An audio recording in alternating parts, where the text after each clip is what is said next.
Ashura closed her eyes, remembering her friend. Her tone was flat and hollow when she spoke again. They say that Elia and Egon were killed in her chambers while Rhaenys was in Rhaegar's room. Those rooms are on the opposite side of the holdfast. Do you know if they... She stumbled over her words, likely thinking of the horrors which had been inflicted upon her family. Do you know the status of those rooms? Were they? Have they been cleaned fully? Ellaria walked to the princess and affectionately stroked her hair. I am certain that the rooms were cleaned after the war ended.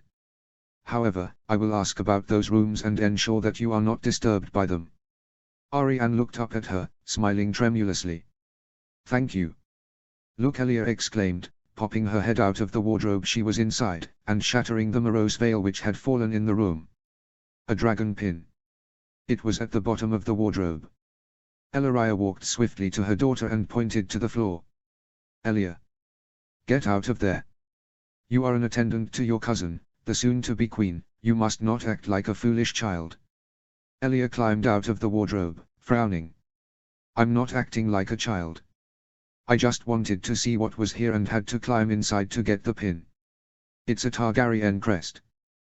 The girl held out the pin and dropped it into her mother's open palm. Ellaria studied the pin, turning it over in her fingers before giving it to Arianne. I wonder how it got in there, Arianne pondered. The wardrobe has been here for many years, Ashura replied. It very easily could have fallen from one of Queen Rhalla's guns and been overlooked by Cersei Lannister's attendants and any thieves who came after the castle was sacked. What was she like, Arianne asked. Queen Rhalla. She was sad, Ashura answered. I only saw her smile when she held her grandchildren. I am to be queen, the princess mused as she touched the pin delicately. I do not want to be like R'hllor, always sad, wedded to a madman. Nor would I want to be like Cersei, angry, spiteful, and adulterous. Yet how can I know who to be when I scarcely know my husband to be and he did not have the courtesy or grace to greet me? What will the people think if I am so insulted on my first day here? Ashura walked to Arianne and gently touched the girl's cheek. She was fiery, this princess of Dawn, more like Oberyn than Elia or Doran. Yet it was Elia the realm needed now, a gentle, quiet, level-headed strength. You must be strong. You must be dutiful and gentle, but you must never bend or break. You are Dawn, my princess. Thank you, she replied, smiling weakly. I wish my mother was here. I wrote to her, but replies from Norphos take so many months. Perhaps she will come to you, Tyen offered. She will want to see her children again, and she will especially wish to see you as queen. Arianne turned from Ashura to Tyen and rested her head against her cousin's arm. Perhaps she will. She looked to Ellaria and Ashura. I am so glad to have both of you here. It is a pleasure to serve you, my lady, Ellaria replied. It is an honor, my princess, said Ashura. Is there more that you will need of me today? Arianne shook her head. No, thank you, Lady Ashura. Alis, I would like for you to remain here to help me prepare for the welcoming dinner. Tyen and Elia, I will have you remain as well. It will be my pleasure to be here with you, my lady, Alis replied. Then you may both retire for the evening, Lady Ashura, Mistress Ellaria. Ashura and Ellaria bowed respectfully to their lady in parting, then kissed their daughters farewell before they left the rooms. Ellaria took Ashura's arm as they walked through the corridors of Maegor's Holdfast. Ashura was glad of a welcoming companion in that place. The princess seems to prefer younger companions, Ellaria said. Ashura laughed, light-hearted. Youth often seeks youth. Not all of her companions will be as young as our girls. Young noble women from Dawn to the north will send their daughters to be ladies of Arianne, and some women who are older, such as us, will attend her as well. But you know how she is, always listening to whomever she likes best rather than the people who truly are the best for her. Ashura frowned. I know. You fear for her. How can I not? Ellaria gave her arm a squeeze. Oberyn was struck between relief and terror when he knew that I was bringing the girls to him. He doesn't want us here, and yet his heart longs for them. I cannot blame him. I am here less than a day and I wish that I were home, safely with my children at Starfall before all this wretched nonsense began. Is it truly that bad? Inexplicably, Ashura began to laugh, thin and weary though it sounded. My sons and nephew went to war and yes, by the grace of the gods,